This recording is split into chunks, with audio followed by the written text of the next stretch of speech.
Assalamualaikum warahmatullahi wabarakatuh. Perkenalkan, nama saya Monica Pradesta, NPM A1B026. Saya akan mempresentasikan PPT saya tentang peran dan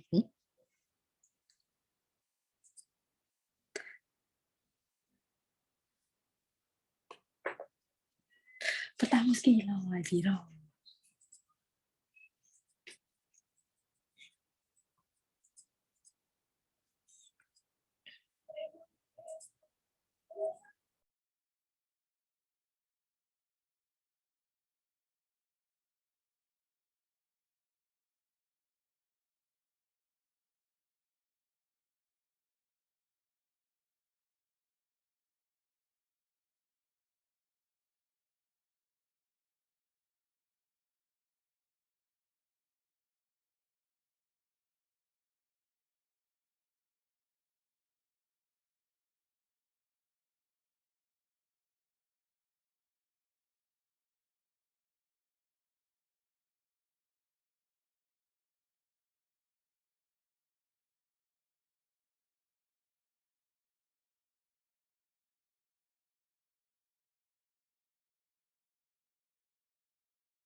Maaf sebelumnya ada kendala. Saya ulangi, Assalamualaikum warahmatullahi wabarakatuh. Perkenalkan, nama saya Monica Pradesta. Saya akan mempresentasikan PPT saya mengenai pentingnya peran kepala sekolah dalam meningkatkan mutu sekolah.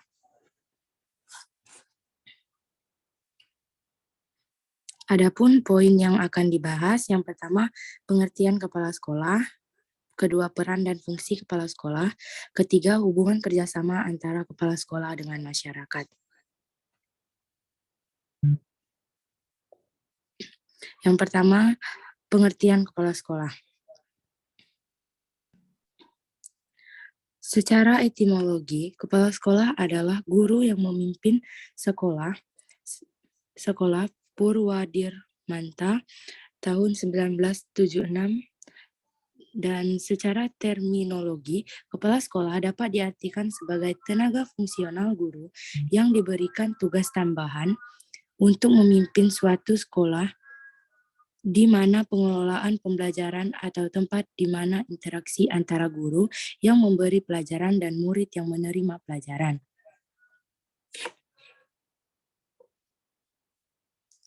Yang kedua, peran dan fungsi kepala sekolah.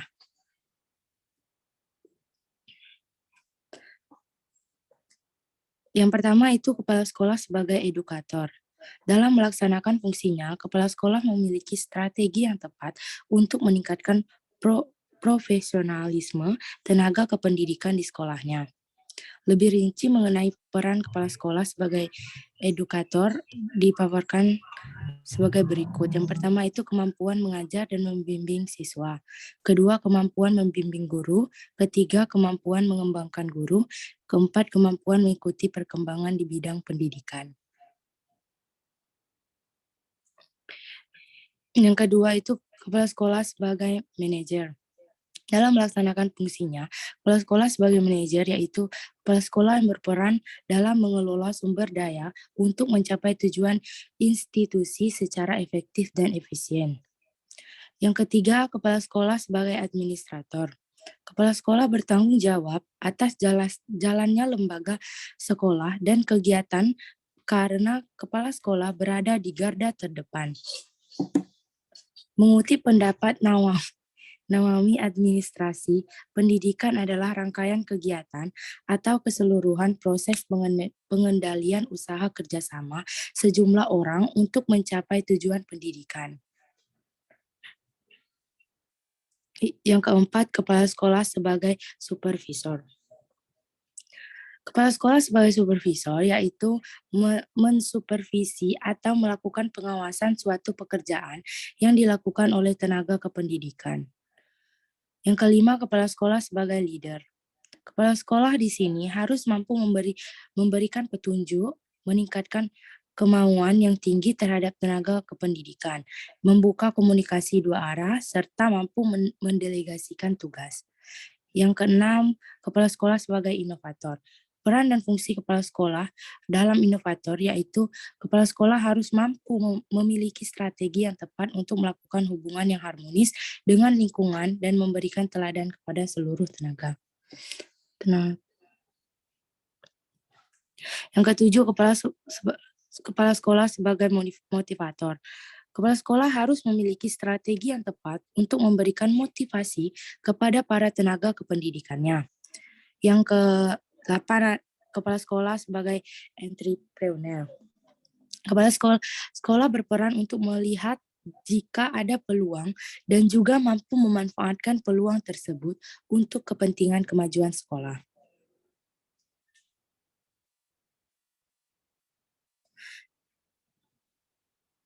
Adapun poin yang kedua yaitu hubungan kerjasama ketiga yaitu hubungan kerjasama antara kepala sekolah dengan masyarakat. Pengaruh masyarakat terhadap sekolah sebagai lembaga sosial terasa sangat kuat dan berpengaruh pula bagi para individu yang ada di dalam lingkungan sekolah. Lingkungan di mana sekolah berada merupakan masyarakat yang bersifat kompleks, terdiri dari berbagai macam tingkatan masyarakat yang saling melengkapi, dan bersifat unik sebagai akibat latar belakang dimensi budaya yang beraneka ragam.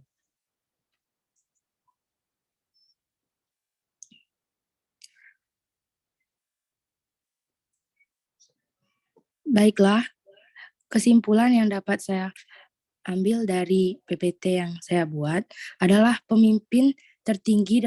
kepala sekolah adalah pemimpin tertinggi dalam lembaga pendidikan yang bertanggung jawab terhadap sesuatu yang berhubungan dengan kelancaran jalannya sekolah demi terwujudnya tujuan sekolah tersebut.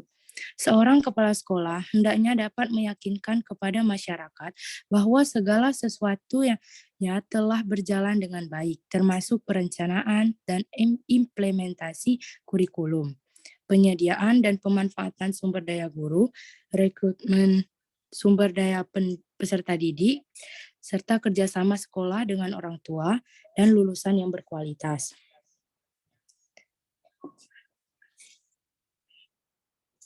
Itulah yang dapat saya sampaikan kepada teman-teman. Apa ada yang ingin ditanyakan? Saya persilakan. Vira.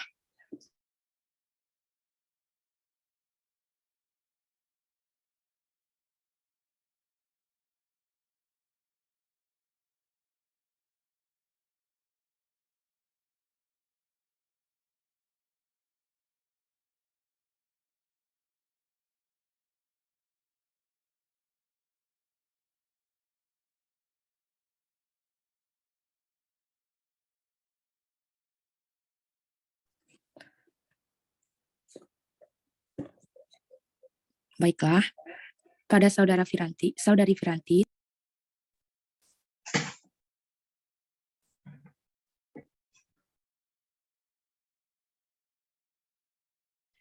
Baik, terima kasih kepada Monica.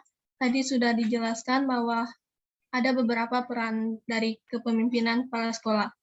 Nah, pertanyaan saya adalah, apa peran utama dari kepemimpinan kepala sekolah dengan hubungannya dengan masyarakat? Itu saja, terima kasih.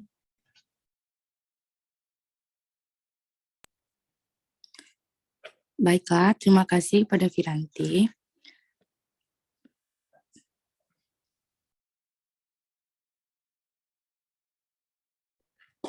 Langsung saja saya jawab pertanyaan dari Firanti, yaitu apa peran utama dari kepemimpinan kepala sekolah dengan masyarakat? Menurut saya, kepemimpinan kepala sekolah berperan sebagai satu kekuatan atau kewibawaan di dalam menghimpun dan menggerakkan segala sumber daya di dalam kerjasama dengan masyarakat. Cuma hanya itu saja, Firanti, apakah Anda puas dengan jawaban saya?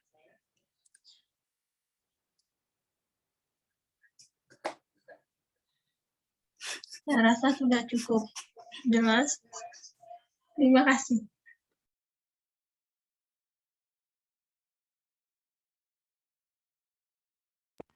Baiklah, terima kasih. Mungkin hanya itu saja yang dapat saya presentasikan hari ini. Saya ucapkan terima kasih. Saya persilakan kepada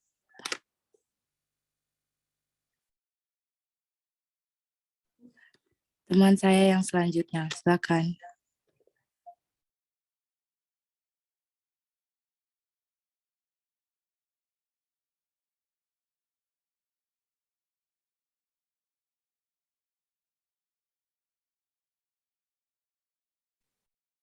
Hikmal.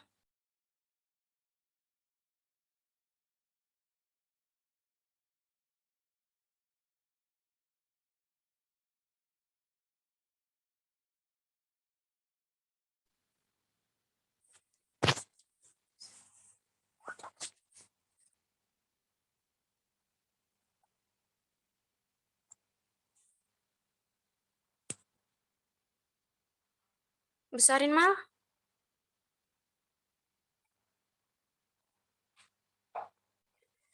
Baik, Assalamualaikum warahmatullahi wabarakatuh. Perkenalkan, nama saya Andrianita dengan NPMA 1B021033. Di sini saya akan mempresentasikan tentang partisipasi komite sekolah dalam penyelenggaraan kegiatan ekstrakurikuler sekolah. Next. Baiklah, di sini yang pertama yaitu pengertian komite. Apa sih komite itu? Komite sekolah atau madrasah adalah lembaga mandiri, non-hierarkis, dan non-profit yang dibentuk berdasarkan musyawarah yang demokratis oleh para stakeholders pendidikan di tingkat sekolah untuk merangkul dan mewadahi serta berusaha menyatukan visi dan misi komponen-komponen pendidikan yang terdapat dalam masyarakat guna peningkatan kualitas proses, mutu, dan hasil pendidikan. Menurut Undang-Undang Nomor 20 Tahun 2003 tentang Sistem Pendidikan Nasional menyebutkan bahwa komite sekolah atau madrasah adalah badan mandiri yang mewadahi peran serta masyarakat dalam rangka meningkatkan mutu, pemerataan, dan efisiensi pengelolaan pendidikan di satuan pendidikan madrasah, baik pada pendidikan prasekolah maupun pendidikan dasar dan menengah. Maksud dibentuknya komite sekolah adalah agar suatu organisasi masyarakat sekolah yang mempunyai komitmen dan loyalitas serta peduli terhadap peningkatan kualitas sekolah. Komite sekolah yang dibentuk dapat dikembangkan secara khas dan berakar dari budaya, demografis, ekologi, nilai kesepakatan, serta kepercayaan yang dibangun sesuai dengan potensi masyarakat setempat. Next. Kemudian, apakah yang dimaksud dengan ekstrakurikuler? Ekstrakurikuler adalah kegiatan pengembangan karakter dalam rangka perluasan potensi, bakat, minat, kemampuan, kepribadian, kerjasama, dan kemandirian peserta didik secara optimal yang dilakukan di luar jam belajar kegiatan intrakurikuler dan kegiatan kokurikuler. Next. Kemudian berikut adalah inti dari presentasi saya. Bagaimanakah partisipasi komite sekolah dalam penyelenggaraan kegiatan ekstrakurikuler di sekolah? Yang pertama yaitu mendorong tumbuhnya perhatian dan komitmen masyarakat terhadap penyelenggaraan pendidikan yang bermutu. Komite sekolah ikut berperan aktif dalam pelaksanaan kegiatan ekstrakurikuler guna meningkatkan minat dan bakat para peserta didik di sekolah. Hal tersebut guna terciptanya pendidikan yang bermutu bagi para peserta didik.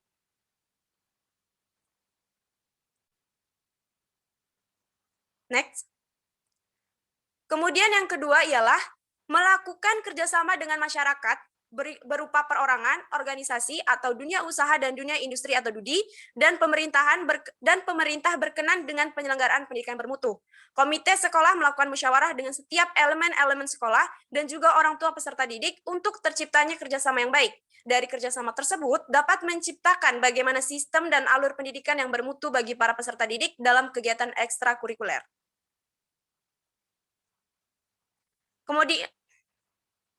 Kemudian yang terakhir yaitu menampung dan menganalisis aspirasi, ide, tuntutan, dan berbagai kebutuhan pendidikan yang diajukan oleh masyarakat. Komite sekolah menampung aspirasi, ide, tuntutan, dan berbagai kebutuhan dari diadakannya kegiatan ekstrakurikuler.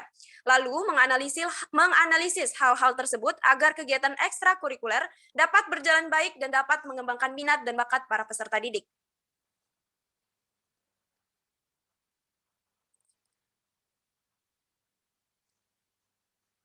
Baiklah, berikut adalah kesimpulan dari presentasi saya, bahwa disebutkan komite sekolah adalah lembaga mandiri yang beranggotakan orang tua atau wali peserta didik, komunitas sekolah, serta tokoh masyarakat yang peduli pendidikan. Komite sekolah atau madrasah adalah badan mandiri yang mewadahi peran serta masyarakat dalam rangka meningkatkan mutu, pemerataan, dan efisiensi pengelolaan pendidikan di satuan pendidikan madrasah, baik pada pendidikan prasekolah maupun pendidikan dasar dan menengah. Namun, nama badan disesuaikan dengan kondisi dan kebutuhan daerah masing-masing satuan pendidikan, seperti komite sekolah, komite sekolah, komite pendidikan luar sekolah, dewan sekolah, majelis sekolah, majelis madrasah, komite TK, atau nama lain yang disepakati. Komite sekolah bertujuan untuk mewadahi dan menjalankan aspirasi dan prakarsa masyarakat dalam melahirkan kebijakan operasional dan program pendidikan di satuan pendidikan dan meningkatkan tanggung jawab dan peran serta masyarakat dalam penyelenggaraan pendidikan di satuan pendidikan serta menciptakan suasana dan kondisi transparan, akuntabel, dan demokratis dalam menyelenggarakan dan pelayanan pendidikan yang bermutu di satuan pendidikan.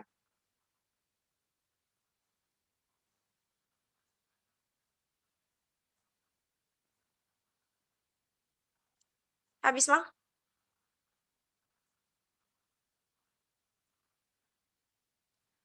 Baiklah, untuk teman-teman yang ingin bertanya, disilakan untuk raise hand.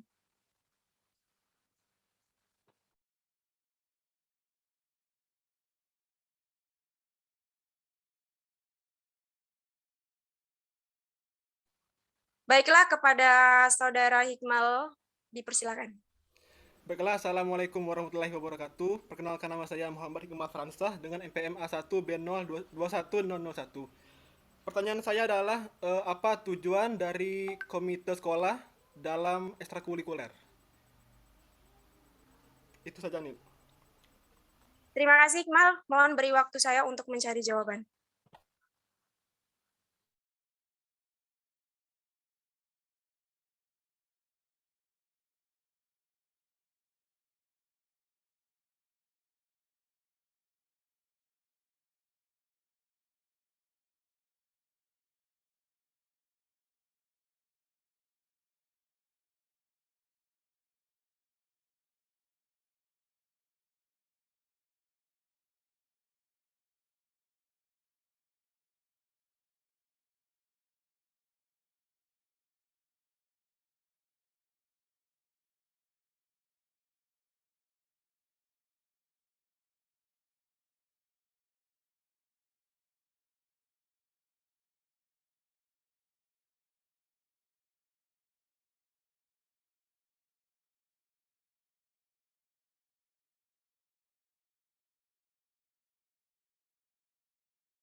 Baik, kepada Saudara Hikmal.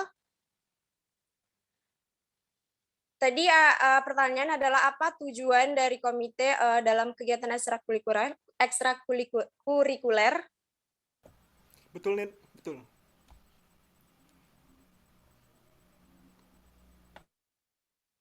Baik, jadi tujuan dari komite dalam kegiatan ekstrakurikuler adalah mendorong tumbuhnya perhatian dan komitmen masyarakat ya, terhadap penyelenggaraan pendidikan yang bermutu. Komite sekolah juga ikut berperan aktif dalam pelaksanaan kegiatan ekstrakurikuler tersebut guna meningkatkan minat dan bakat bagi para peserta didik di sekolah. Hal tersebut dilakukan guna terciptanya pendidikan yang bermutu bagi para peserta didik. Sekian Hikmal, apakah jawabannya dapat diterima? Baiklah, jawabannya sudah cukup jelas dan dapat saya diterima. Terima kasih. Baik, terima kasih kepada semua teman-teman dan terima kasih juga kepada Hikmal. Saya akhiri presentasi saya. Wassalamualaikum warahmatullahi wabarakatuh. Saya lanjutkan ke presentator selanjutnya.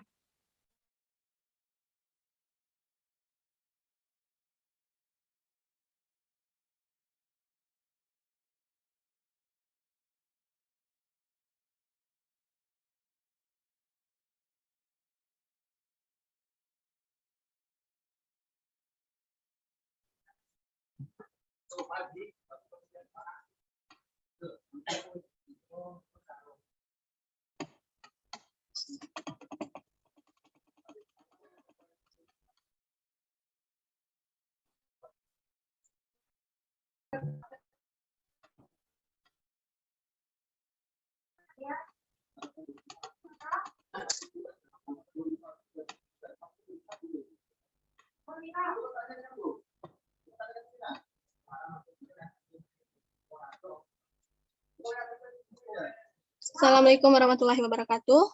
Sebelumnya perkenalkan nama saya Piranti Yustantia, NPM A1B 021015. Di sini saya akan mempresentasikan tentang pentingnya kolaborasi antara orang tua dan guru untuk meningkatkan mutu pembelajaran siswa. Poin yang akan dibahas ada 4 poin, yaitu yang pertama latar belakang pentingnya peran orang tua dan guru, yang kedua peran orang tua dan guru terhadap perkembangan siswa, yang ketiga kemitraan antara orang tua dan sekolah, yang keempat kerjasama antara orang tua, guru, dan sekolah. Langsung saja masuk ke poin pertama, yaitu latar belakang pentingnya peran orang tua dan guru. Menurut salah satu teori perkembangan anak, yaitu teori yang mengungkapkan bahwa perkembangan anak dipengaruhi oleh 5 sistem lingkungan, yaitu yang pertama ada mikrosistem, yang merupakan lingkungan yang mana anak-anak menjalani kehidupan seperti orang tua, keluarga, guru, dan sekolah. Yang kedua ada mesosistem, yang merupakan hubungan antara mikrosistem seperti orang tua dan guru, berkomunikasi dalam sistem sekolah, keluarga berinteraksi dengan sistem sebaya, dan sekolah dengan orang tua. Yang ketiga ada ekosistem, yang merupakan saat di mana salah satu kondisi yang mempengaruhi perkembangan tetap anak tidak dapat terlibat secara langsung. Contohnya, pengalaman kerja orang tua dapat mempengaruhi hubungan dengan anak-anak mereka, sehingga mengubah pola interaksi mereka dan komunikasi. Yang keempat ada sistem makro, yang merupakan budaya di mana seseorang menjalani hidup seperti kebiasaan untuk berperilaku. Contohnya orang Indonesia menjalani hidup berbeda dengan orang dari negara barat. Yang kelima ada kronosistem, yang merupakan berbagai acara kehidupan yang penting bagi individu dan kondisi sosial budaya. Berdasarkan 5 hal di atas, peran orang tua dan guru sangat penting dalam perkembangan seorang anak. Maka dari itu, untuk meningkatkan mutu pembelajaran siswa, diperlukan kolaborasi atau poin kedua adalah peran orang tua dan guru terhadap perkembangan siswa. Orang tua merupakan guru pertama bagi anak-anaknya, sehingga orang tua sangat berperan penting dalam perkembangan anak-anaknya. Kemudian setelah umur anak tersebut cukup, maka anak tersebut akan dimasukkan di sekolah, di mana saat di sekolah mereka akan diperkenalkan dengan yang namanya guru, yaitu orang yang akan membimbing dan mengajari mereka dalam berbagai banyak macam hal. Adapun peran guru terhadap perkembangan siswa adalah yang pertama mengembangkan hal yang menjadi minat dan bakat siswa, Yang kedua, memberikan nasihat dan pendapat. Yang ketiga, membuka jalan terhadap kemampuan siswa. Yang keempat, melatih siswa dalam meningkatkan skill yang ada pada dirinya. Dan yang kelima, mengevaluasi perkembangan siswa. Kemudian peran orang tua terhadap perkembangan anak adalah yang pertama, memberikan kasih sayang pada anak agar anak senantiasa bersikap baik dan mencontoh orang tuanya dalam memperlakukan orang lain. Yang kedua, memberikan pengajaran dan pembimbingan pada anak. Yang ketiga, mendukung minat dan bakat yang terdapat pada diri anak. Yang keempat, menanamkan norma-norma dan adab. Yang kelima, mengawasi dan mengayomi anak-anak. Dan yang keenam, memberikan anak kebebasan dan mendukungnya untuk menentukan pilihannya sendiri. Yang ketiga, kemitraan antara orang tua dan sekolah. Selain guru, sekolah juga harus membangun kemitraan terhadap orang tua siswa. Ada beberapa kunci agar kemitraan tersebut dapat terjalin, yaitu 3R. Yang pertama, respect, responsibility, dan relationship. Respect atau rasa hormat sangat diperlukan dalam membangun hubungan. Dalam hal ini, sekolah harus menghormati dan mengakui keberadaan orang tua siswa. Alhasil, sekolah akan merasa bertanggung jawab atas keberhasilan siswa karena adanya hormat kepada orang tua siswa, sehingga antara orang tua dan sekolah akan saling menghormati. Kemudian, responsibility atau tanggung jawab adalah kunci yang membuat dan menjadikan sekolah dan orang tua bertanggung jawab atas keberhasilan siswa dan sekolah, sehingga antara orang tua dan sekolah tidak saling menyalahkan. Yang ketiga ada hubungan. Hubungan yang dimaksud adalah agar kedua belah pihak, yaitu sekolah dan orang tua, dapat menjalin hubungan, sehingga sekolah dan orang tua dapat bekerja sama. Yang keempat, kerjasama antara orang tua dan guru. Salah satu kerjasama antara orang tua dan guru adalah dengan menjalin komunikasi. Komunikasi antara orang tua dan guru akan sangat memperkuat pembelajaran di sekolah. Guru dapat berkomunikasi kepada orang tua siswa tentang masalah pembelajaran yang terjadi di sekolah, kemudian mereka dapat berdiskusi maupun dengan mengadakan rapat antara orang tua dan guru guna mencari jalan untuk menyelesaikan permasalahan. Orang tua juga dapat mempertanyakan bagaimana perkembangan anaknya saat di sekolah. Kemudian contoh komunikasi ini adalah yang pertama, saat pembagian hasil belajar siswa atau rapot, orang tua yang akan mengambilkan rapot anak tersebut, sehingga guru dan orang tua akan terjalin komunikasi saat pengambilan rapot tersebut. Guru yang akan menjelaskan kelebihan dan kekurangan dalam proses pembelajaran anak tersebut. Dan orang tua juga dapat berkonsultasi kepada guru tentang yang terbaik untuk anaknya. Kemudian, contoh lain dari komunikasi antar guru dan orang tua adalah saat rapat awal masuk sekolah, guru akan menjelaskan tentang kebutuhan siswa untuk menunjang proses pembelajaran siswa, seperti pembelian buku dan sebagainya. Pada saat orang tua melakukan tindakan tidak terpuji, pada saat seorang siswa melakukan tindakan tidak terpuji, alhasil orang tua siswa tersebut akan mendapat surat panggilan. Surat panggilan ini dimaksudkan untuk berdiskusi akan masalah yang telah dilakukan siswa tersebut.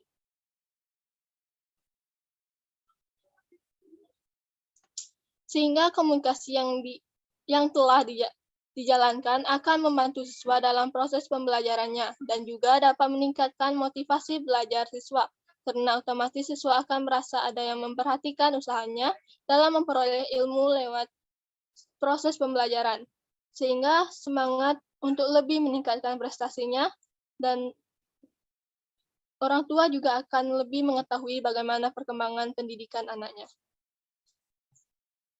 Kesimpulan dari presentasi saya adalah hubungan orang tua dengan guru bertujuan antara lain untuk memajukan kualitas pembelajaran dan pertumbuhan anak, memperkokoh tujuan serta meningkatkan kualitas pembelajaran pada anak, mengarahkan orang tua untuk menjalin hubungan dengan guru dan sekolah, peningkatan pemahaman orang tua dengan tujuan serta sasaran yang ingin direalisasikan guru dan sekolah dalam meningkatkan hasil belajar siswa. Saya rasa itu saja yang dapat saya sampaikan. Apakah ada yang ingin ditanyakan?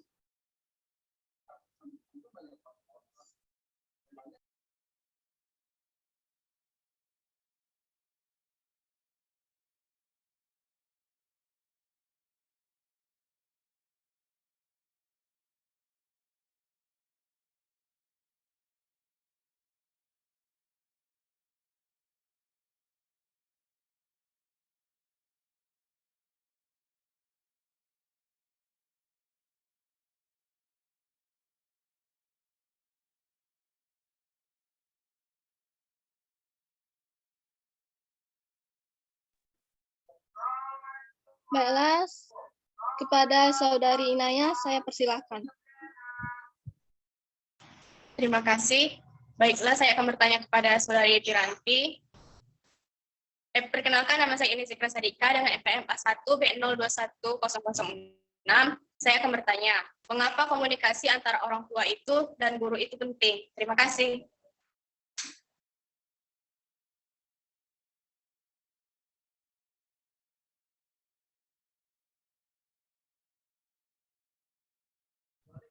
Baik, terima kasih atas pertanyaannya. Saya akan mencari jawabannya untuk beberapa menit.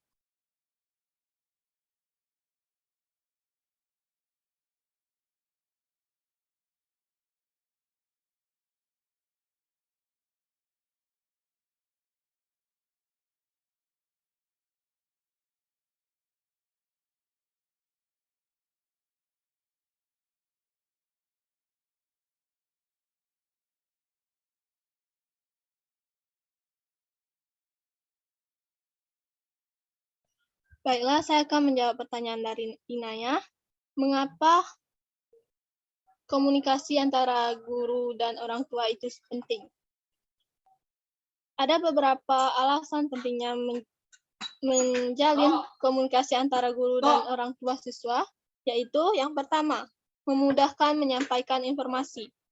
Dengan adanya komunikasi yang baik antara orang tua dan guru, maka mereka bisa memberikan informasi dengan mudah satu sama lain dalam mengenal perkembangan anaknya, sehingga tidak menjadi miskomunikasi atau kesalahpahaman yang berujung keributan.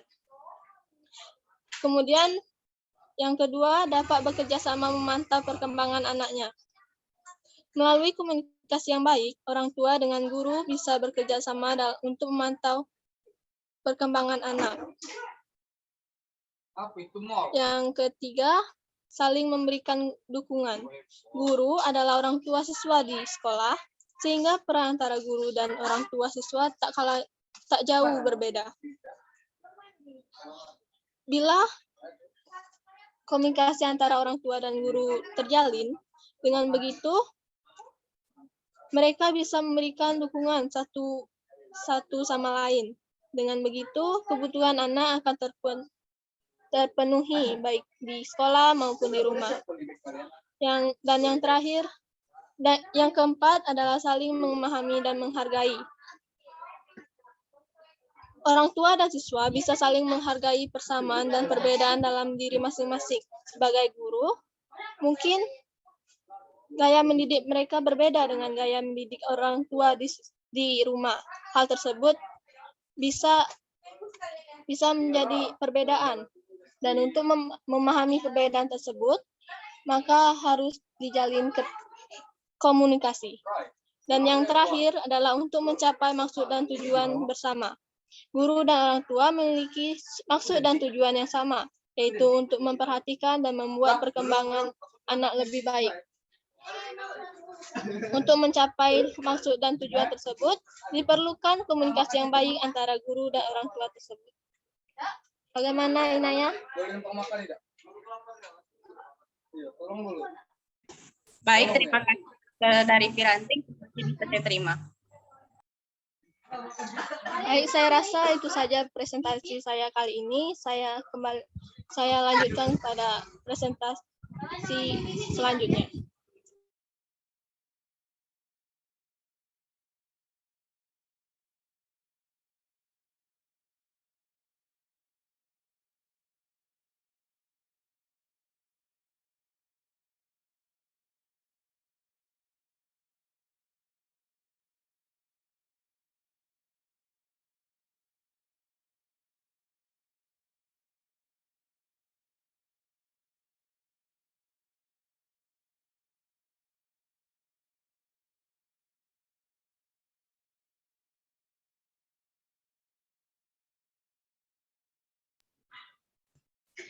Oke, baiklah.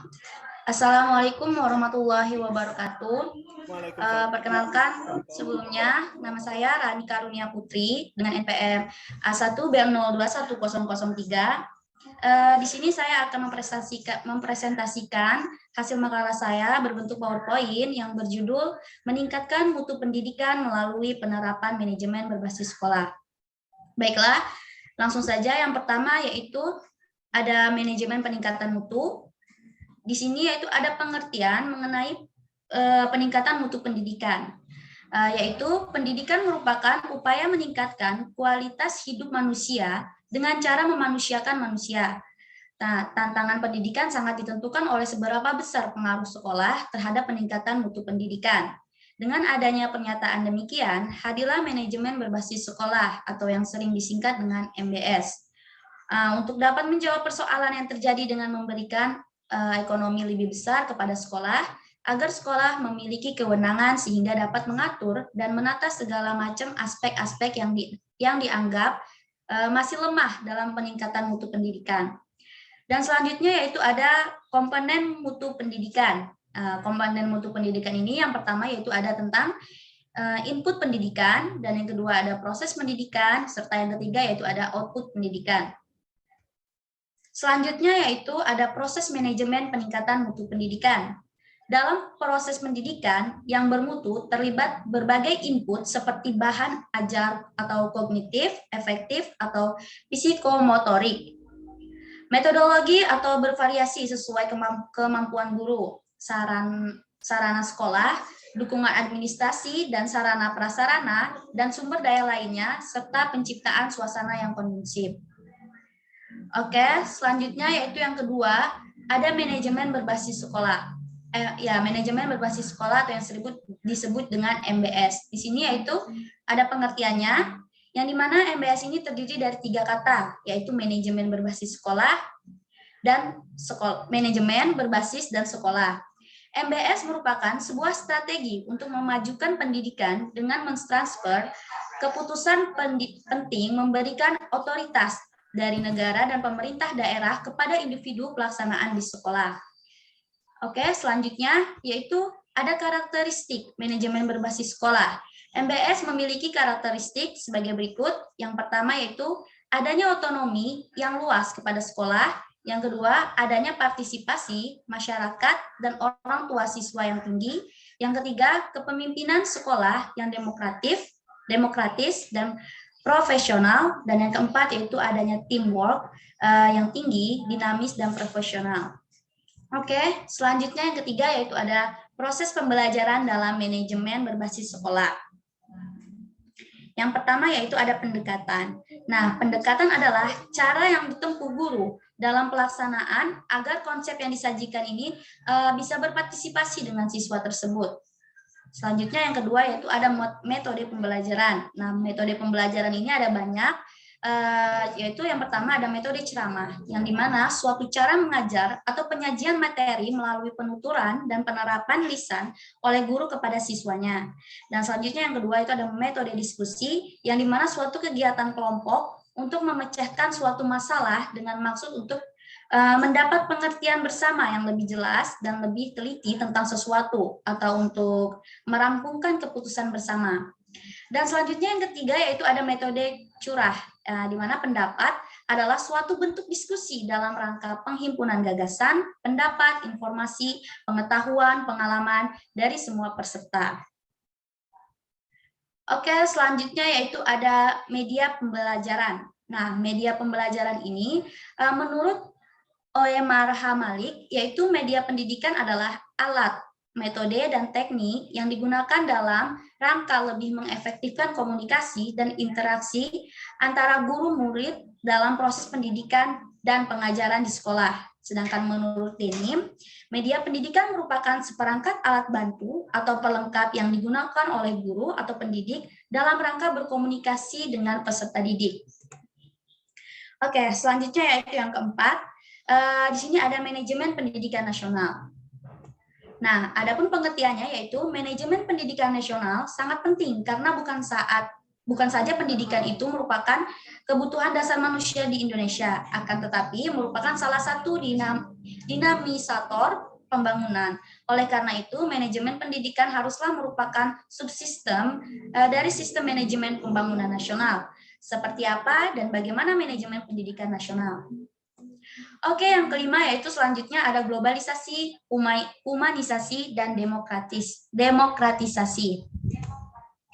Menurut Enki Suwarman, dalam perkuliahan, beliau menjelaskan beberapa definisi globalisasi, yaitu proses mendunia syarat dengan perubahan yang cepat dan radikal di berbagai aspek kehidupan manusia.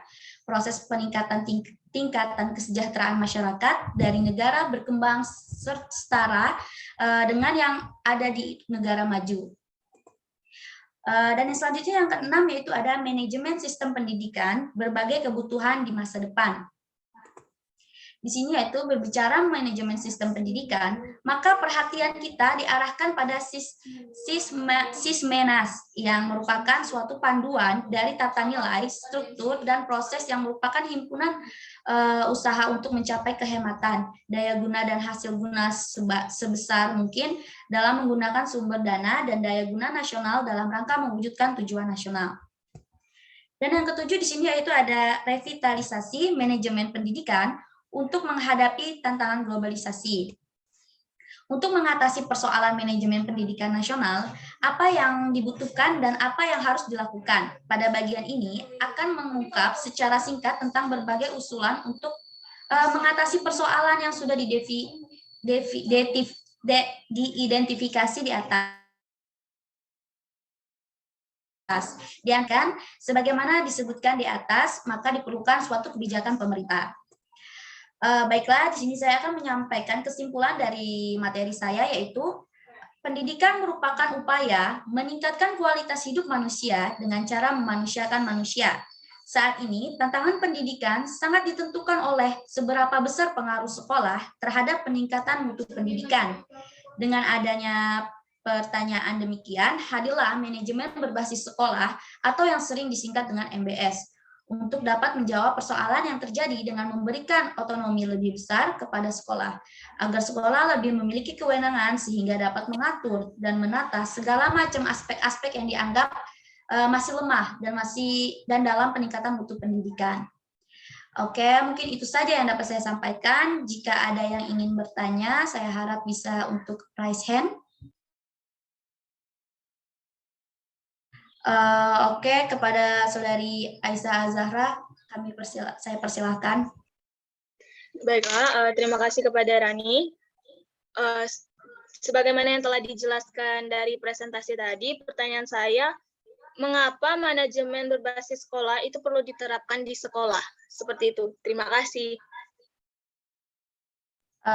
Oke, pertanyaan dari Aisyah cukup bagus. Mungkin di sini saya akan langsung menjawab ya. Sebagaimana tadi kan pertanyaan dari Aisyah itu, mengapa manajemen berbasis sekolah ini harus diterapkan di sekolah seperti itu. Sesuai yang sudah saya jelaskan tadi, yaitu mengenai tujuan MBS ini, mengapa MBS ini, pokoknya MBS ini sangat penting, berpengaruh penting terhadap sekolah, karena MBS ini tersebut tuh memiliki tujuan, yang dimana tujuan utamanya yaitu untuk meningkatkan mutu pendidikan sekolah dasar dengan memfokuskan pada 3 pilar utama, yaitu manajemen sekolah, peran, serta partisipasi masyarakat terhadap pendidikan di sekolah dan proses pembelajaran di sekolah. Jadi otomatis MBS ini sangat berpengaruh penting untuk peningkatan mutu pendidikan dasar di sekolah. Kepada Aisyah Zahra, apa sudah mengerti pertanyaan yang saya jawab? Baik, penjelasannya cukup jelas. Terima kasih. Ya, baik. Baiklah, mungkin cukup sekian presentasi dari saya, dan selanjutnya akan dilanjutkan oleh presentasi selanjutnya.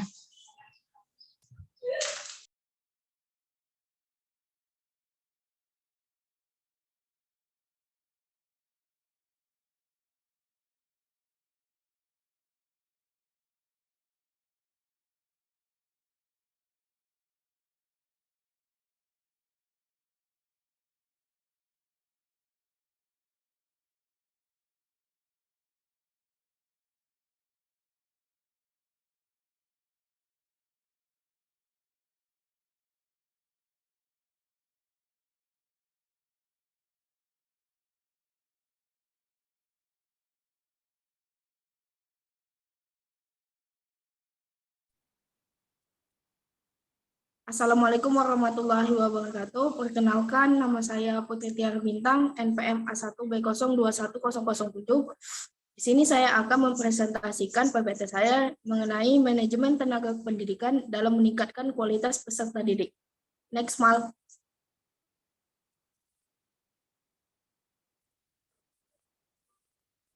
Seperti yang kita ketahui, pendidik dan tenaga pendidikan merupakan kesatuan yang tidak dapat dipisahkan. Karena dengan adanya pendidik dan tenaga pendidikan, semua kegiatan pendidikan bisa berjalan lancar. Pendidik dan tenaga pendidikan dalam proses pendidikan memegang peran strategis, terutama dalam upaya membentuk watak bangsa melalui pengembangan kepribadian dan nilai-nilai yang diinginkan. Dipandang dari dimensi pembelajaran, peran pendidik, guru, dosen, pembelajar, instruktur, tutor, widyasiwara dalam masyarakat Indonesia tetap dominan, sekalipun teknologi yang dapat dimanfaatkan dalam proses pembelajaran berkembang amat cepat.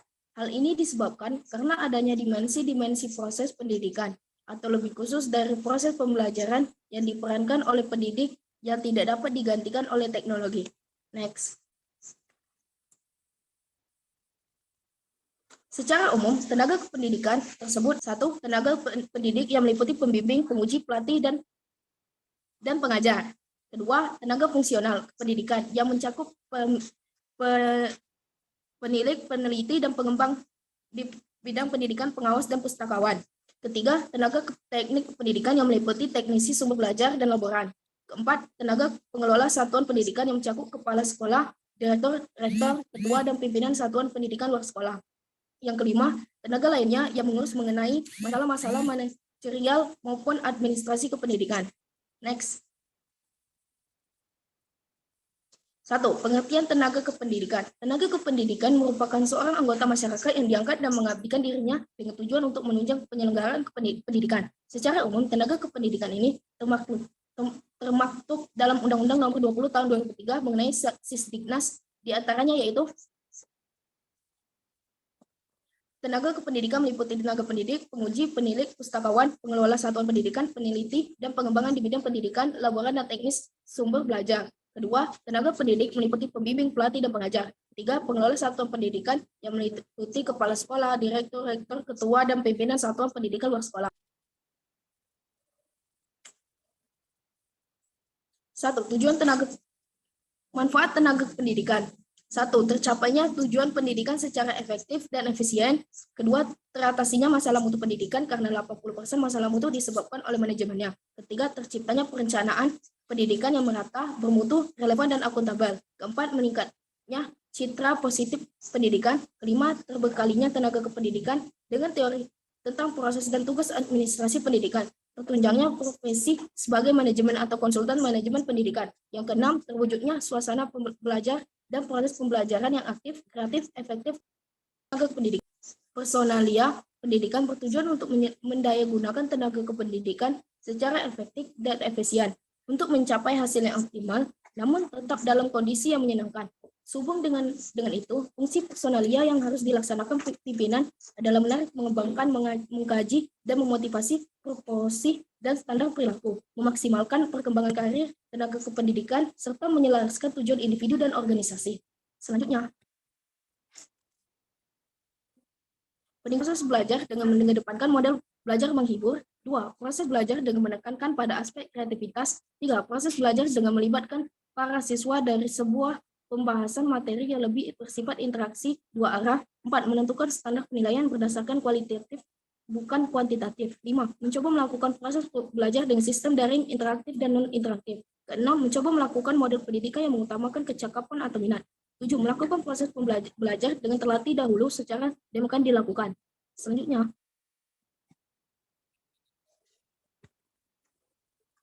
9 karakteristik citra tenaga kependidikan yang ideal yaitu: 1. Memiliki semangat juang yang tinggi disertai kualitas keimanan dan ketakwaan yang mantap.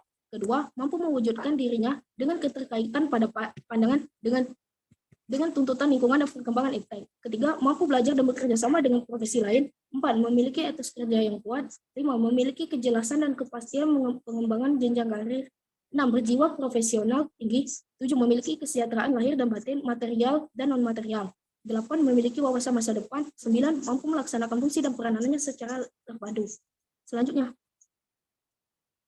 Kesimpulan, jadi materi tenaga kependidikan sangat dibutuhkan dalam sistem pendidikan guna untuk memperbaiki kualitas peserta didik agar lebih baik. Lagi, manajemen tenaga kependidikan juga memiliki strategi dalam perekrutannya, sehingga dihasilkanlah tenaga kependidikan yang ideal sesuai dengan yang dibutuhkan di lapangan, sehingga dengan begini maka terciptalah peserta didik yang kreatif dan inovatif. Sekian dari saya, bila ada yang ingin bertanya, silakan raise hand.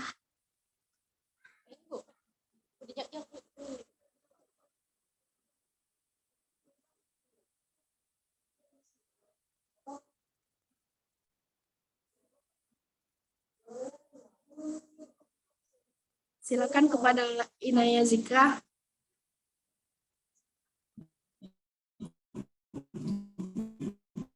Baiklah, terima kasih kepada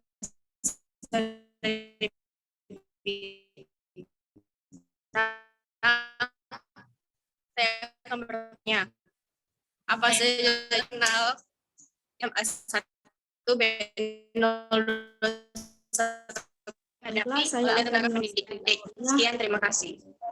Merujuk pada survei The Economist Intelligence Unit 2018, beberapa tantangan yang dihadapi guru antara lain keterbatasan waktu dalam memenuhi kurikulum yang berstandar tinggi, keterbatasan pelatihan, otoritas pendidikan yang secara ketat berfokus pada penguatan literasi dan numerasi, kesulitannya mengidentifikasi ragam keterampilan yang dibutuhkan.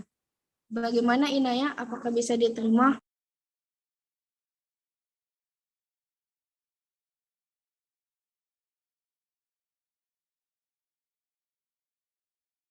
Sepertinya Inaya terkeluar dari ruang Zoom.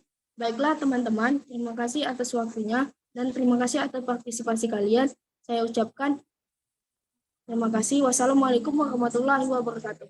Selanjutnya kepada presentasi selanjutnya.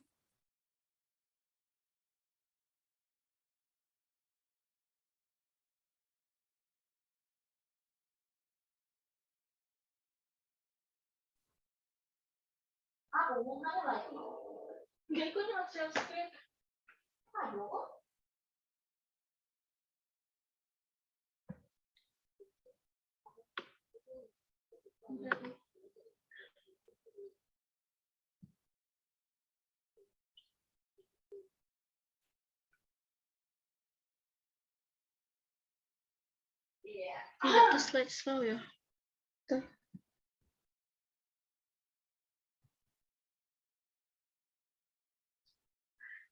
Baik, Assalamualaikum warahmatullahi wabarakatuh. Perkenalkan, nama saya Oktia Puspitasari, NPM A1B021023. Di sini saya akan mempresentasikan PowerPoint saya yang berjudul Peranan Pendidikan untuk Mendukung Pembangunan Nasional. Yang pertama yaitu latar belakang. Pada dasarnya, pendidikan merupakan suatu perbuatan atau tindakan yang dilakukan dengan maksud agar anak atau orang yang dihadapnya itu akan meningkat pengetahuannya, kemampuan akhlaknya, bahkan pula seluruh pertandingan. Sedangkan pembangunan berarti perbaikan untuk menuju ke arah yang lebih maju, perbaikan dari yang belum ada menjadi ada, perbaikan dari yang jelek menjadi baik, karena pembangunan itu membangun dan memperbaiki. Hubungan dari pendidikan dan pembangunan itu sendiri yaitu pendidikan dapat mewujudkan dan meningkatkan pembangunan nasional. Oleh karena itulah pendidikan memiliki peran penting dalam pembangunan dan begitu pula sebaliknya. Pembangunan juga dapat mendukung peningkatan pendidikan sebab pendidikan dapat dilihat sebagai hasil dari suatu proses pembangunan. Adapun tujuannya yaitu pendidikan dan pembangunan nasional sangat erat hubungannya karena pendidikan memegang peranan penting dalam meningkatkan kualitas sumber daya manusia yang menjadi tumpuan utama dalam proses pembangunan nasional. Orang yang berpendidikan tentu sangat berguna dan mempunyai peranan penting dalam meluncurkan ide-ide pembangunan sehingga suatu negara dapat menjadi lebih baik dari sebelumnya. Oleh karena itu, kita perlu mencari tahu dan memahami apa saja peranan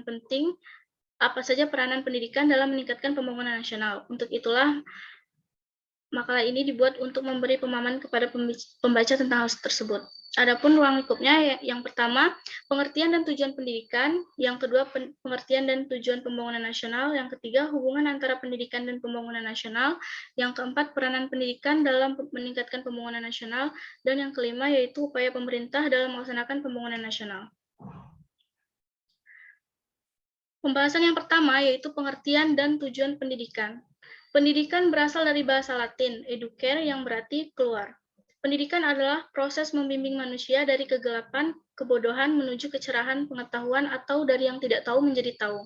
Dalam arti luas pendidikan, baik formal atau informal, meliputi segala hal yang memperluas pengetahuan manusia tentang dirinya sendiri dan tentang diri mereka.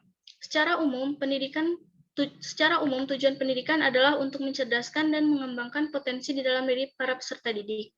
Dengan pertumbuhan kecerdasan dan potensi diri, maka setiap anak bisa memiliki ilmu pengetahuan, kreativitas, sehat jasmani dan rohani, kepribadian yang baik, mandiri, dan menjadi anggota masyarakat yang bertanggung jawab. B, yaitu pengertian dan tujuan pembangunan nasional. Pembangunan nasional adalah upaya untuk meningkatkan seluruh aspek kehidupan masyarakat, bangsa, dan negara yang sekaligus merupakan proses pembangunan keseluruhan sistem penyelenggaraan negara untuk mewujudkan tujuan nasional. Pembangunan nasional bertujuan untuk menjadikan satu masyarakat yang adil dan makmur, yang merata bermaterial maupun spiritual berdasarkan Pancasila di dalam wadah Negara Kesatuan Republik Indonesia. C, yaitu hubungan antara pendidikan dan pembangunan nasional. Pendidikan dan pembangunan nasional memiliki keterkaitan. Pendidikan ikut andil. Pendidikan ikut andil mempengaruhi perkembangan pembangunan nasional. Pendidikan merupakan salah satu jalan untuk mempermulus jalannya pengembangan pembangunan yang ingin diaplikasikan oleh pemerintah. Ketika pemerintah melayangkan berbagai program pembangunan untuk masyarakat, mereka dapat berpikir dan bertindak dengan lebih logis menimbang baik atau buruknya pembangunan tersebut, bagaimana dampaknya jika dilaksanakan, dan sebagainya. Bagian D, yaitu peranan penting pendidikan dalam meningkatkan pembangunan nasional. Pendidikan dan pembangunan sangatlah berkesinambungan. Karena apabila orang yang berpendidikan itu, pasti dia memiliki jiwa membangun, baik bagi diri sendiri maupun bagi masyarakat dan negara. Dalam hal ini berarti peran pendidikan dalam pembangunan sangatlah penting. Karena apabila tidak ada orang yang berpendidikan, maka tidak ada pula orang yang berjiwa pembangun. Jadi apabila dalam satu masyarakat maupun negara tidak ada orang yang sekolah atau tidak ada yang melakukan pendidikan, maka masyarakat itu akan vakum dan tidak akan berkembang maju. Dan kemungkinan masyarakat atau negara itu akan mengalami kemerosotan moral, mental, dan spiritual. Bagian E, yaitu upaya pemerintah dalam melaksanakan pembangunan nasional. Hingga saat ini, pemerintah Indonesia telah melakukan berbagai upaya untuk melaksanakan pembangunan nasional. Apa sajakah itu? Dilansir dari situs Badan Perencanaan Pembangunan Nasional atau Bappenas, berikut adalah beberapa upaya yang dilakukan pemerintah Indonesia dalam melaksanakan pembangunan nasional. Yang pertama yaitu pembangunan manusia. Pembangunan ini ditujukan untuk memanusiakan manusia. Tujuan dari pembangunan ini adalah untuk meningkatkan kualitas hidup serta daya saing rakyat Indonesia. Contoh upaya pemerintah dalam pembangunan manusia adalah pemerataan pendidikan, program wajib belajar 12 tahun, serta pemberian beasiswa kepada siswa yang berprestasi. Yang kedua yaitu pembangunan ekonomi. Pembangunan ini ditujukan untuk memberikan peluang yang sama kepada setiap rakyat Indonesia untuk memperoleh fasilitas ekonomi yang sama. Tujuan dari pembangunan ini adalah untuk meningkatkan sumber daya ekonomi serta mewujudkan kesejahteraan masyarakat Indonesia. Contoh upaya pemerintah dalam pembangunan ekonomi adalah meningkatkan pendapatan masyarakat dan pemberian bantuan ekonomi. Yang ketiga, yaitu pembangunan prasarana. Pembangunan ini ditujukan untuk memberikan bantuan dalam bentuk sarana dan prasarana kepada masyarakat. Tujuan dari pembangunan ini adalah memberi bantuan untuk mendukung pembangunan manusia serta di bidang ekonomi. Yang terakhir yaitu penutup kesimpulan. Pendidikan yang merupakan suatu proses pemberdayaan untuk mengungkapkan potensi yang ada pada manusia sebagai individu yang selanjutnya dapat memberikan sumbangan kepada masyarakat lokal, kepada masyarakat bangsanya, dan kemudian kepada masyarakat global. Sayangnya pendidikan di negara kita yang butuh pendidikan di Indonesia yang akan semakin parah apabila tidak segera dibenahi. Dalam era pembangunan seperti sekarang, pendidikan jelaslah mempunyai peranan yang sangat penting, di samping sebagai alat untuk memperoleh sumber daya manusia yang berkualitas secara lahir, yaitu dalam bidang ilmu pengetahuan, pendidikan juga bisa melahirkan sumber daya manusia yang berkualitas secara batin, yaitu dalam hal pengalaman, nilai-nilai, dan norma-norma, sehingga kemajuan yang nantinya dicapai tidak meninggalkan nilai-nilai dan norma-norma yang ada di Indonesia, meskipun pembangunan itu berkembang seiring berkembangnya arus globalisasi. Sekian materi dari saya. Apabila ada yang bertanya, silakan untuk raise hand.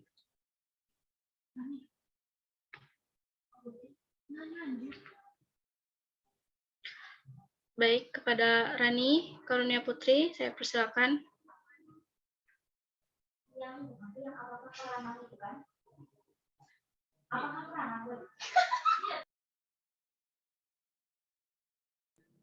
Oke, baiklah. Terima kasih kepada Oktia karena sebelumnya telah mengizinkan saya untuk bertanya. Di sini saya ingin bertanya. Sebelumnya perkenalkan, nama saya Rani Karunia Putri dengan NPM A1 BN021003. Di sini saya ingin bertanya. Seperti yang sudah dijelaskan oleh Saudari Oktia tadi, pertanyaan saya itu di sini, apakah peranan pendidikan sangat berpengaruh dalam pembangunan suatu negara? Bisa dijelaskan? Sekian, terima kasih. Baik, terima kasih kepada Saudari Rani Karunia Putri atas pertanyaannya. Untuk mempersingkat waktu, langsung saja saya jawab. Peranan pendidikan sangat berpengaruh dalam pembangunan suatu negara, karena pendidikan maju sudah jelas memiliki kualitas pendidikan yang sangat baik di negaranya. Jika negara mempunyai generasi penerus yang berkualitas, sudah dipastikan generasi tersebut dapat memperbaiki pembangunan yang ada di negaranya. Pendidikan tentunya sangat penting untuk menentukan kedudukan suatu bangsa. Ilmu pengetahuan teknologi dalam suatu negara juga dapat mempengaruhi kemajuan negara.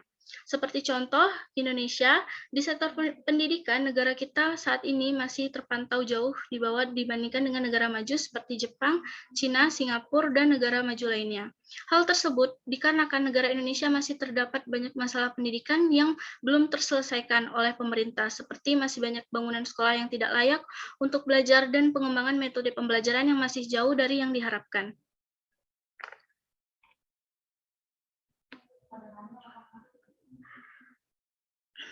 Jika dibandingkan dengan negara maju seperti Jepang, Jepang terkenal dengan teknologinya yang berkembang dengan pesat.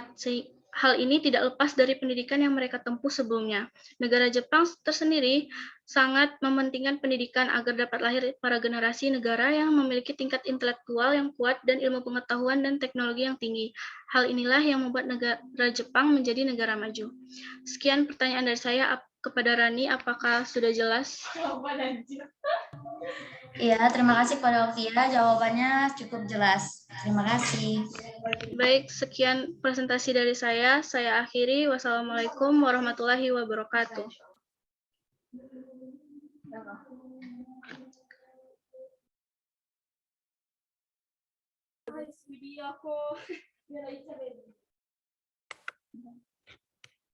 Mana sih anjir?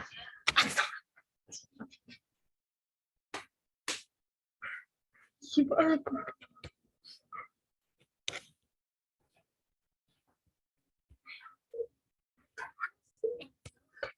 Anjir.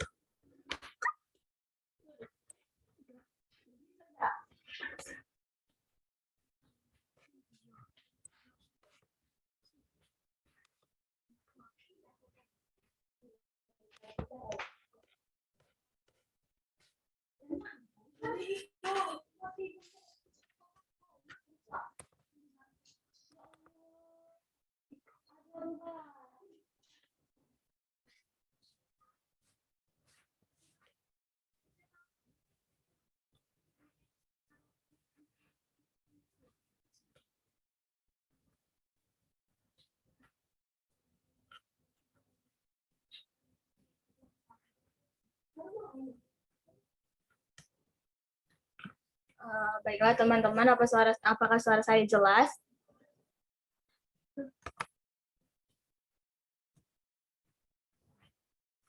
Oke. Assalamualaikum warahmatullahi wabarakatuh. Perkenalkan, nama saya Isa Alzara dengan NPM A1B 021038. Hari ini saya akan mempresentasikan makalah yang telah dibuat dengan judul Manajemen Lingkungan Pendidikan dan Implementasi Pendidikan Karakter. Baiklah, kita langsung saja ke latar belakang dari makalah tersebut. Hakikat pendidikan karakter adalah proses bimbingan peserta didik agar terjadi perubahan perilaku, perubahan sikap, dan perubahan budaya yang akhirnya kelak mewujudkan komunitas yang beradab. Diyakini bahwa implementasi pendidikan karakter sangat dipengaruhi oleh lingkungan pendidikan. Hubungan antara implementasi pendidikan karakter dengan lingkungan pendidikan adalah satu kesatuan yang berhubungan erat. Lalu, pembahasan dari makalah ini yaitu 1. Manajemen lingkungan pendidikan. Manajemen lingkungan pendidikan adalah sebuah proses pengelolaan semua unsur fisik, sosial, dan akademis yang mempengaruhi kegiatan pembelajaran pada sebuah lembaga pendidikan dengan menerapkan fungsi perencanaan, pengorganisasian, pelaksanaan, dan pengawasan. Selanjutnya, prinsip pendidikan karakter. Prinsip pendidikan karakter yang efektif terdiri atas tiga faktor, yaitu pertama, pendidikan karakter harus mempromosikan nilai-nilai inti sebagai landasan bagi pembentukan karakter yang baik. Lalu, karakter harus dapat dipahami secara komprehensif. Dan yang terakhir, pendidikan karakter yang efektif memerlukan pendidikan proaktif serta mempromosikan nilai-nilai inti ke semua fase kehidupan. Ketiga, desain pendidikan karakter. Menurut Alsop, faktor-faktor yang dapat mempengaruhi pembentukan karakter peserta didik diantaranya corak nilai yang ditanamkan, keteladanan sang idola, pembiasaan, ganjaran dan hukuman, serta kebutuhan. Lalu strategi pendidikan karakter. Strategi implementasi pendidikan karakter dapat ditempuh dengan berbagai pendekatan. Amri, Jauhari, dan Elisa memberikan penjelasan tentang pendekatan implementasi pendidikan karakter, yaitu pertama, pendekatan penanaman nilai, lalu pendekatan perkembangan kognitif, pendekatan klarifikasi nilai orientasi, serta pendekatan pembelajaran berbuat karakteristik. Selanjutnya, peran lingkungan dalam pendidikan karakter. Lingkungan pendidikan mencakup segala material dan stimuli di dalam dan di luar diri individu, baik yang bersifat fisiologis, psikologis, maupun sosial-kultural. Faktor penting dalam implementasi kegiatan pembelajaran adalah manusia, kepemimpinan, teknologi, dan organisasi. Baik, kita langsung saja ke yang terakhir, kesimpulan, sebelum nanti akan ada yang bertanya. Belajar pada hakikatnya adalah suatu interaksi antara individu dan lingkungan. Lingkungan menyediakan rangsangan terhadap individu dan sebaliknya. Individu memberikan respon terhadap lingkungan dalam proses interaksi. Itu dapat terjadi perubahan pada individu berupa perubahan tingkah laku. Dapat juga terjadi individu menyebabkan terjadinya perubahan lingkungan yang baik, positif, atau bersifat negatif. Hal ini menunjukkan bahwa fungsi lingkungan merupakan faktor yang penting dalam proses belajar mengajar. Baiklah, dari presentasi yang saya sampaikan, apakah ada yang ingin bertanya? Saya. Oke, baiklah. Kepada Widya Dwi Putri, dipersilakan. Oke, terima kasih Aisyah terhadap kesempatannya.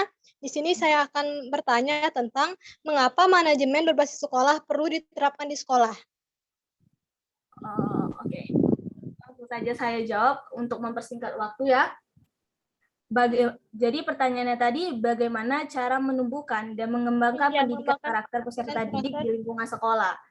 Banyak cara yang bisa kita lakukan untuk menumbuhkan karakter peserta didik tersebut, seperti memberikan teladan kepada siswa, seperti contoh bagaimana perilaku yang baik, kapan saja dan di mana saja. Lalu memberikan penghargaan atau apresiasi, menyisipkan pesan moral dalam setiap pelajaran, jujur dan open-minded, mengajarkan sopan santun, menanamkan leadership, menceritakan pengalaman inspiratif, dan melalui kegiatan literasi. Dengan cara begitu, cara guru membentuk karakter siswa akan berhasil dengan diiringi dengan rencana yang matang, dan pengaplikasian tersebut akan memberikan dampak-dampak yang positif. Seperti itu. Apakah Widya bisa mengerti? Baik, terima kasih Aisyah atas jawabannya. Saya cukup mengerti. Baiklah. Itu saja presentasi yang dapat saya sampaikan. Semoga bermanfaat. Saya akhiri. Wassalamualaikum warahmatullahi wabarakatuh. Saya kembalikan dan silakan untuk presentator selanjutnya.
Baik, Assalamualaikum warahmatullahi wabarakatuh.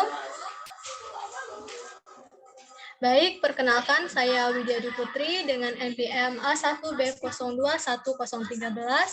Di sini saya akan mempresentasikan hasil makalah saya berbentuk PowerPoint yang berjudul Karakteristik Manajemen Berbasis Sekolah dan Strategi Pelaksanaan.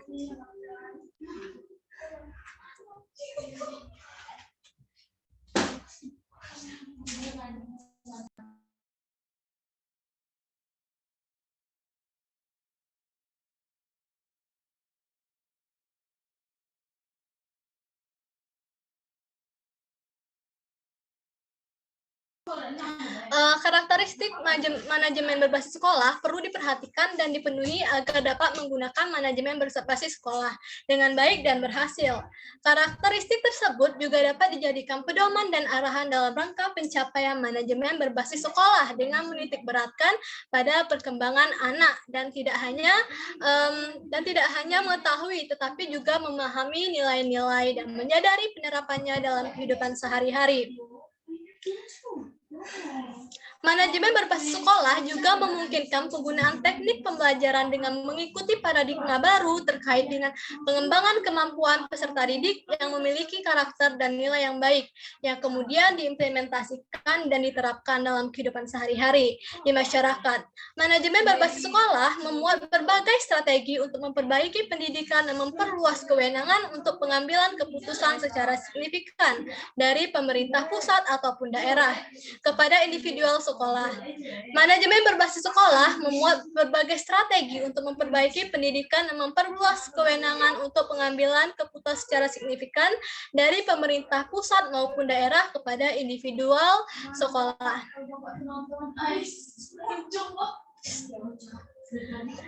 Karakteristik manajemen sekolah. Manajemen berbasis sekolah memiliki karakteristik yang perlu dipahami oleh sekolah yang akan menerapkannya. Dengan kata lain, jika sekolah ingin sukses dalam menerapkan manajemen berbasis sekolah, sejumlah karakteristik perlu dimiliki dalam menguraikan karakteristik manajemen berbasis sekolah. Pendekatan sistem yaitu input, proses, dan output digunakan untuk membantunya. Hal ini didasari oleh pengertian bahwa sekolah merupakan sebuah sistem sehingga penguraian karakteristik manajemen berbasis sekolah yang juga karakteristik sekolah efektif didasarkan pada input, proses, dan output. Adapun output yang diharapkan adalah sekolah memiliki output yang diharapkan. Output sekolah adalah prestasi sekolah yang dihasilkan melalui proses pembelajaran dan manajemen di sekolah secara umum. Output dapat diklasifikasikan menjadi dua, yaitu output berupa prestasi akademik dan output berupa prestasi non-akademik. Adapun selanjutnya adalah proses. Sekolah yang efektif pada umumnya memiliki sejumlah karakteristik proses sebagai berikut. Yang pertama, proses belajar mengajar dengan efektivitas yang tinggi. Sekolah yang menerapkan manajemen berbasis sekolah memiliki efektivitas proses belajar mengajar yang tinggi. Kepemimpinan sekolah yang kuat. Pada sekolah yang menerapkan MBS, kepala sekolah memiliki peran yang kuat dalam mengorganisasikan, menggerakkan, dan menyerasikan semua sumber daya pendidikan yang tersedia. Selanjutnya adalah lingkungan sekolah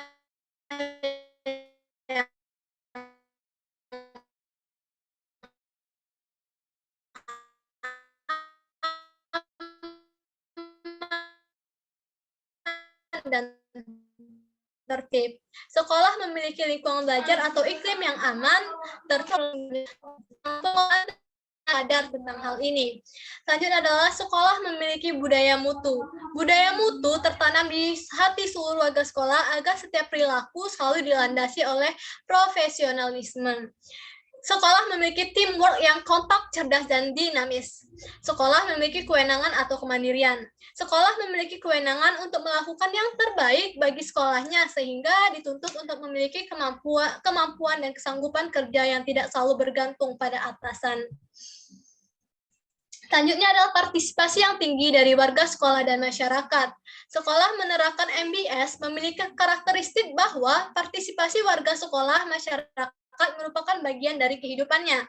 Sekolah memiliki keterbukaan atau transparansi manajemen. Keterbukaan atau transparansi ini ditunjukkan dalam pengambilan keputusan, perencanaan, dan pelaksanaan kegiatan, penggunaan uang, dan sebagainya yang selalu melibatkan pihak-pihak terkait sebagai alat kontrol. Sekolah memiliki kemauan untuk berubah, maupun itu psikologis atau fisik. Perubahan harus merupakan sesuatu yang menyenangkan bagi semua warga sekolah. Selanjutnya, sekolah merupakan evaluasi dan perbaikan secara berkelanjutan.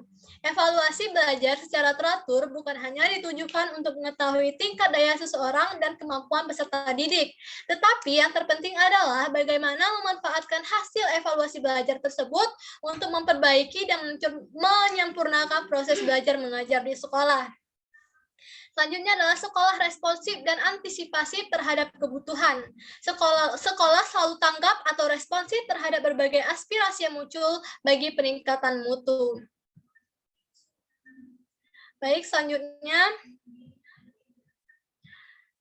memiliki komunikasi yang baik. Sekolah efektif umumnya memiliki komunikasi yang baik, terutama antar warga sekolah dan juga antara sekolah dan masyarakat, sehingga kemudian yang dilakukan oleh tiap-tiap warga sekolah dapat diketahui.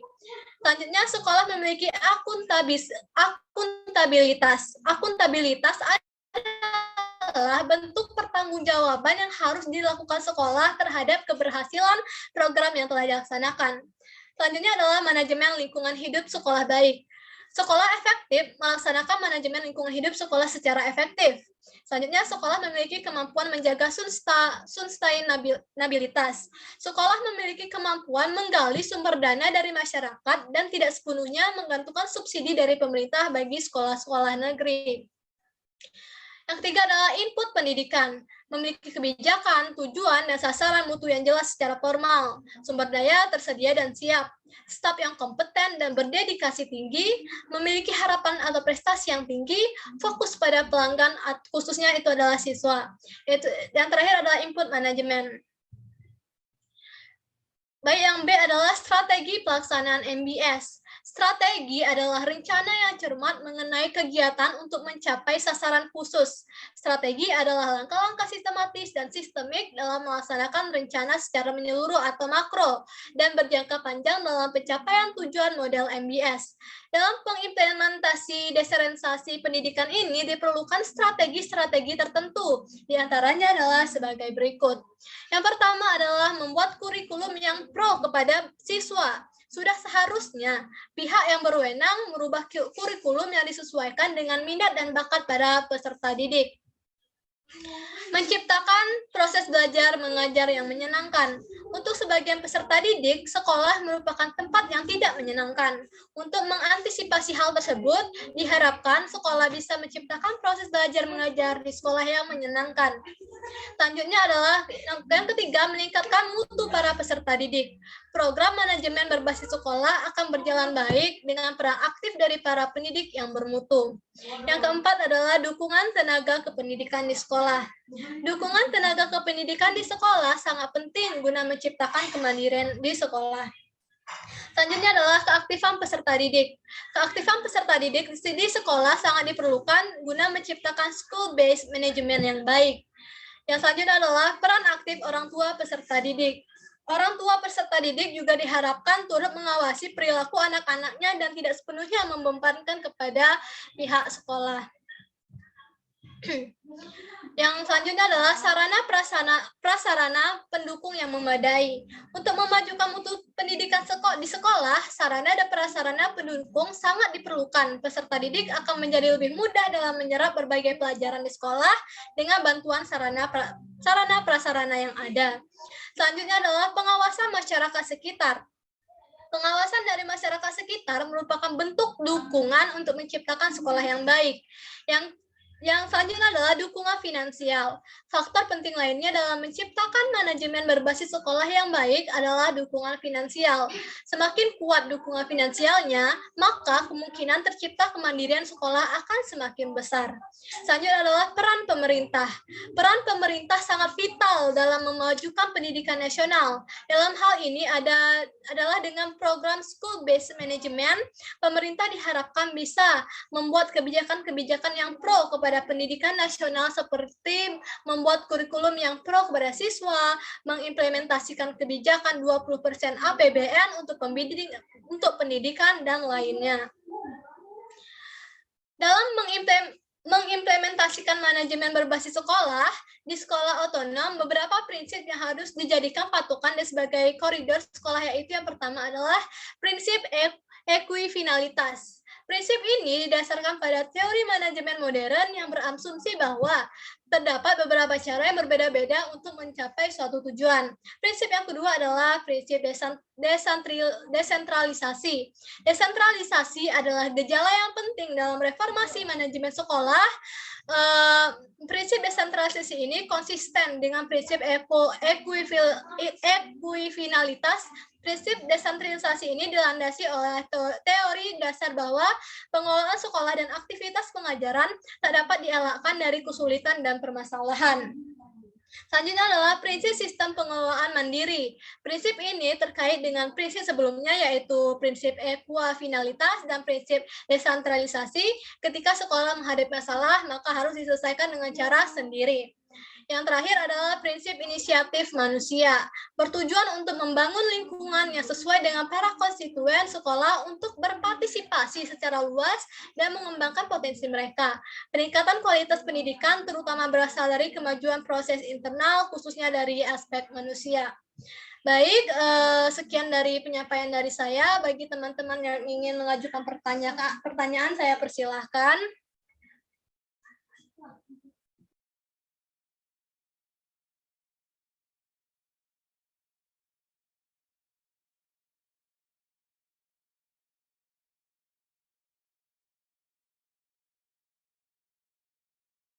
Baik, kepada Saudari Oktia Puspitasari, saya persilahkan. Baik, terima kasih kepada Widya atas penjelasannya. Sebagaimana sudah dijelaskan materi tentang implementasi MBS tadi, menurut Anda, apakah keberhasilan implementasi manajemen berbasis sekolah hanya diukur dengan prestasi belajar siswa saja? Tolong dijelaskan. Terima kasih. Wassalamualaikum warahmatullahi wabarakatuh. Baik, terima kasih kepada Saudari Oktia atas pertanyaannya. Saya ulangi pertanyaannya adalah apakah keberhasilan implementasi MBS hanya diukur dengan prestasi belajar siswa saja? Tentu tidak. Tentu saja tidak. Banyak hal yang dapat digunakan untuk menilai keberhasilan implementasi dari MBS itu sendiri. Ukuran keberhasilan implementasi manajemen berbasis sekolah tidak terlepas dari 3 pilar kebijakan pendidikan nasional, khususnya pilar kedua dan ketiga, yaitu pemerataan dan peningkatan akses serta peningkatan mutu dan tata layanan. Pada aspek pemerataan dan peningkatan akses, keberhasilan MBS dapat dilihat dari kemampuan sekolah dan daerah dalam menangani masalah pemerataan kesempatan memperoleh pendidikan. MBS dikatakan berhasil apabila jumlah anak usia sekolah yang bersekolah meningkat, khususnya dari kelompok masyarakat yang berasal dari daerah pedesaan dan terpencil, keluarga yang kurang beruntung secara ekonomi, sosial, dan budaya. gender, serta penyandang disabilitas. Ukuran-ukuran kualitatif yang dapat digunakan adalah nilai angka partisipasi kasar, angka partisipasi murni, dan angka transisi. Dan dari segi indikator aspek peningkatan mutu, keberhasilan implementasi MBS dapat dilihat dari meningkatnya prestasi akademik maupun non-akademik, sedangkan indikator tata layanan pendidikan ditunjukkan oleh sejauh mana peningkatan layanan pendidikan di sekolah itu terjadi. Layanan yang lebih baik kepada siswa melalui pembelajaran yang sesuai dengan kebutuhan siswa dan kondisi sekolah akan menyebabkan proses pembelajaran akan menjadi lebih efektif, serta siswa pun menjadi lebih aktif dan kreatif karena mereka berada dalam lingkungan belajar yang menyenangkan. Tata layanan pendidikan yang berkualitas mengakibatkan prestasi siswa juga meningkat, baik dari aspek akademik maupun non-akademik. Dampak positif lainnya dari tata layanan pendidikan yang berkualitas ialah menurunnya jumlah siswa yang mengulang kelas atau yang drop out. Bagaimana Saudari Oktia, apakah penjelasan saya cukup menjawab pertanyaan dari Anda? Ya, terima kasih atas penjelasannya, sangat jelas sekali. Oke, terima kasih kepada Saudari Oktia. Sekian presentasi dari saya. Untuk hari ini presentasi dicukupkan untuk sampai di sini. Saya ucapkan terima kasih dan wassalamualaikum warahmatullahi wabarakatuh.